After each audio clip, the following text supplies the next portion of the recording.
Tasikmalaya sebenarnya kota kreatif dan kota yang agama sesuai dengan slogannya kota santri atau kota pesantren. Namun kota Tasik sendiri tidak luput dengan mungkin dalam hal ini kenakalan remaja, geng motor, balapan liar atau bahkan obat-obatan terlarang dan minuman yang memabukkan atau minuman keras. Nah, hari ini kita kedatangan Bapak Kasat Reskrim Polres Kota Tasikmalaya, betul ya Bang ya? Betul. Betul. Kita akan membahas terkait hal-hal yang tadi dan mungkin juga izin nanti Bang kita untuk membahas juga program-program Polres Kota Tasikmalaya seperti apa, gitu kan, untuk lebih dekat dengan masyarakat, gitu Bang. Ya. Silahkan Bang, izin untuk diperkenalkan dulu Bang. Ya, terima kasih atas sama-sama Bang. Selamat sore. Assalamualaikum warahmatullahi wabarakatuh. Waalaikumsalam. Selamat sore. Izin saya memperkenalkan diri, saya AKP Herman, saya Kasat Reskrim Tasikmalaya Kota. Saya menjabat sebagai Kasat Reskrim di Tasikmalaya Kota ini kurang lebih sudah 1 tahun. Alhamdulillah di dalam kurun waktu yang begitu panjang, lumayan panjang ini banyak banyak perkara-perkara yang kami tangani. Dalam hal ini mungkin salah satu tema yang akan kita angkat sore hari ini adalah geng motor. Itu mungkin salah satu masalah yang harus sama-sama kita hadapi, ya kan, bukan hanya oleh pihak kepolisian, ya kan. Ini menjadi PR kita bersama. Kita bersama, baik mungkin dari pihak kepolisian, tokoh agama, tokoh masyarakat, atau ya kan dengan pemerintah setempat. Semua stakeholder, baik begitu pula masyarakat mungkin ya. Gitu kan. Ya itu Bang. Oke. Nah Bang, terkait geng motor sendiri nih, pemicunya itu sebenarnya apa sih Bang kalau menurut kacamata Abang gitu? Ya. Berkaitan dengan geng motor, berbicara dengan geng motor, nah kan saya bisa mengerucutkan karena Tasikmalaya ini mungkin pusat ekonomi ya, Tasikmalaya Kota khususnya, betul. Saya lihat kenapa mengatakan seperti itu. Tasikmalaya Kota ini di kota ini kota yang hidup, ya kan, dalam arti ya kan, antara pagi, siang, malam juga ini aktivitas masyarakat itu sangat hidup, sangat hidup kan itu ya. Nah, berbicara mengenai itu, kan banyak aktivitas, kan baik masyarakat Tasikmalaya Kota sendiri ataupun mungkin kan masyarakat dari luar Tasikmalaya Kota, baik mungkin dari Tasik Kabupaten ataupun mungkin dari luar seperti Ciamis atau Pangandaran ataupun mungkin yang lain. Kan kadang-kadang dari khususnya malam minggu ini kan terkumpullah di sini. Nah, kan. Adapun mungkin yang pemicu yang tadi yang pertama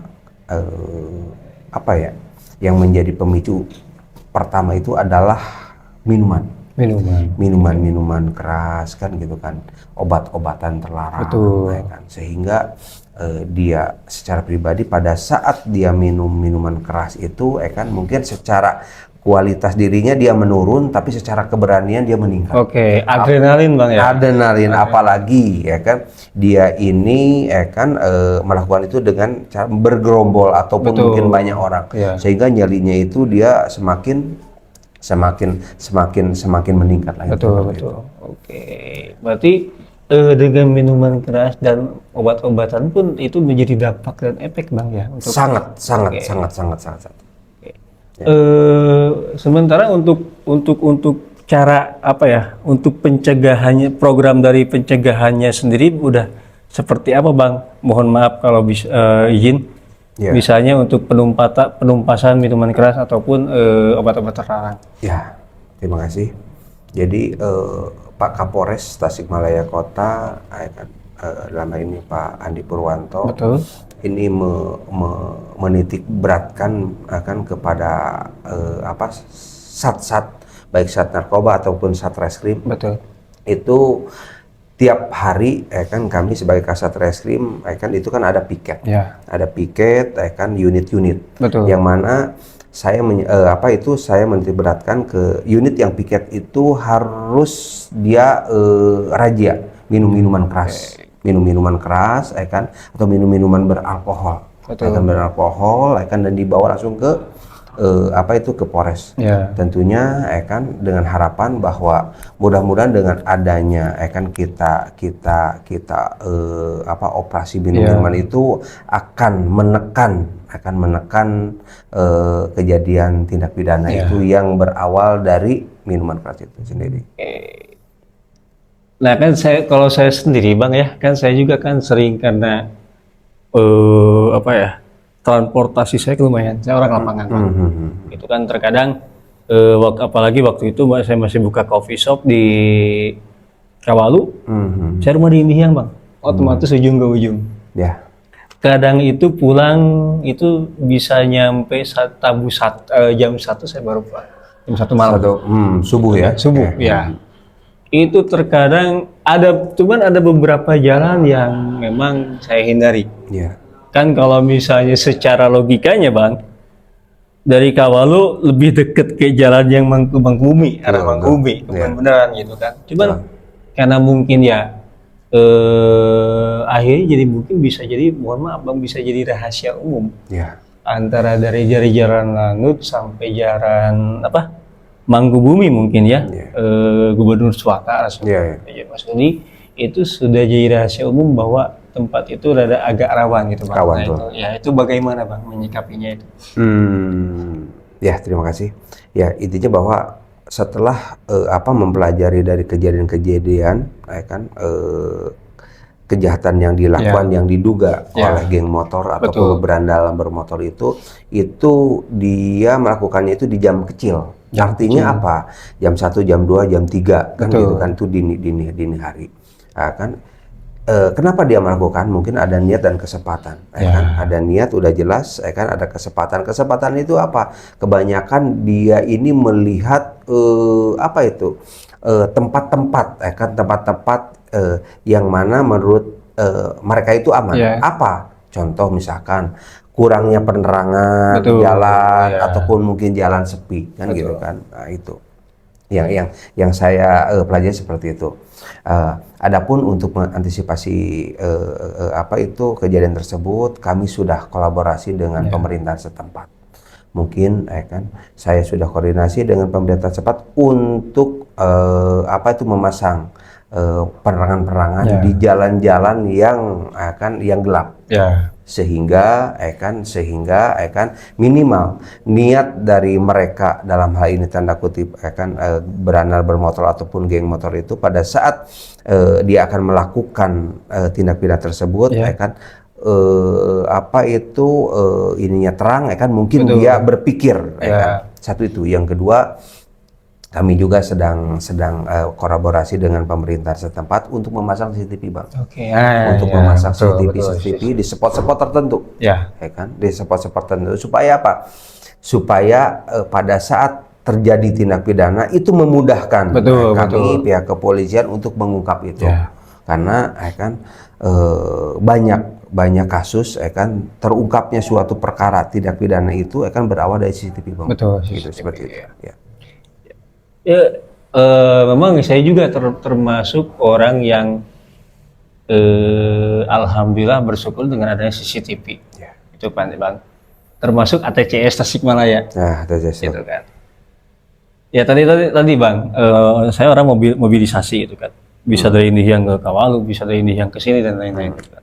Nah, posisi kadang suka hujan lokal Bang. Kalau bisa mau ngecek dulu nih. Ini di daerah Taman Kota hujan nggak? Tinggal pakai ATCS CCTV itu. Betul. Jadi langsung memang adanya CCTV selain tadi mungkin pencegahan kriminalisasi dan lain-lain itu cuaca juga bisa nih. Cuaca betul. Itu pengalaman saya Bang gitu kan.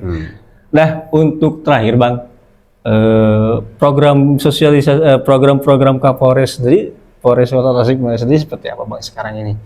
Ya, terima kasih. Jadi program-program Bapak Kapolres ini ya kan yang pertama mungkin untuk menghindari dengan adanya geng motor khususnya, yang pertama sosialisasi kepada masyarakat ya kan, dengan adanya kebetulan kan ini bulan Ramadan, Betul. bulan puasa. Jadi Bapak Kapolres ini ya kan tiap hari ini beliau ini melakukan sholat tarawih keliling atau tarling, ya tarling. ya kan, tarling. Jadi dia mutar pada saat setelah sholat isya menjelang ke sholat tarawih, beliau kan menyampaikan ke masyarakat bahwa ini ada layanan 110. Layanan 110 yang mana hotline itu kan tidak dipungut bayaran alias gratis, kan. Kalau misalkan masyarakat melihat atau menyaksikan ada suatu tindak pidana, anggaplah ada gerombolan bermotor yang lagi ngumpul-ngumpul, yang masyarakat takut, silakan telepon ke 110, memberitahukan ke kami, kan, itu pasti kita layani dengan baik. Dengan adanya mungkin kan dari pihak piket datang langsung ke TKP. Satu itu. Yang kedua, kan program Kapolres Tasikmalaya Kota, tiap jam-jam rawan dan tempat-tempat rawan itu disimpan mobil-mobil patroli polsek, kan. Apalagi sekarang itu biasanya kan kalau misalkan bulan puasa itu terkenal balapan liar, kan gitu kan. Nah, itu di tempat-tempat tersebut disimpan kan mobil-mobil itu patroli, kan, dengan dilengkapi dengan anggotanya tentunya. Seperti itu. Itu mudah-mudahan menjadi antisipasi ataupun mungkin menjaga supaya masyarakat akan melakukan tindak pidana itu mikir dua kali lah, waduh ini ada polisi, seperti itu. Tapi apakah itu kan, kalau tadi balik lagi ke pertanyaan awal, saya itu selalu kadang ada kepikiran gini, Bang. Seorang geng motor ini apakah cari perhatian?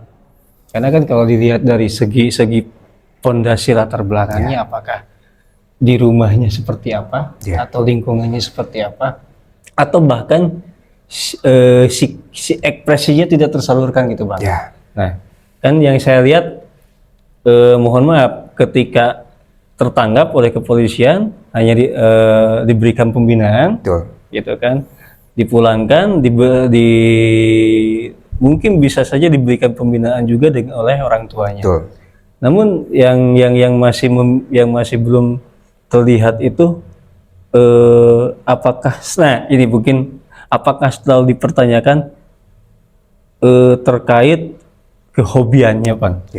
Atau atas, kalau misalnya kan hobi saya mah Pak balapan motor misalnya, memang balapan motor.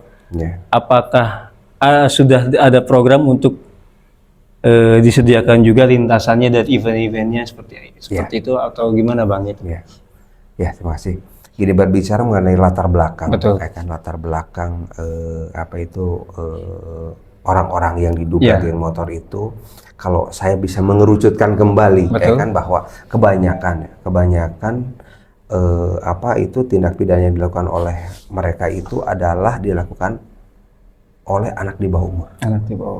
Kebanyakan. Mungkin dari 100% itu mungkin 85% itu anak di bawah umur. Yang mana yang sama-sama kita tahu kalau yang namanya anak di bawah umur itu mungkin secara emosional dia masih stabil. Betul. Ada orang ini ngikut sini, ngelihat orang mereka bagus, dia ngikut sana, kan. Satu itu.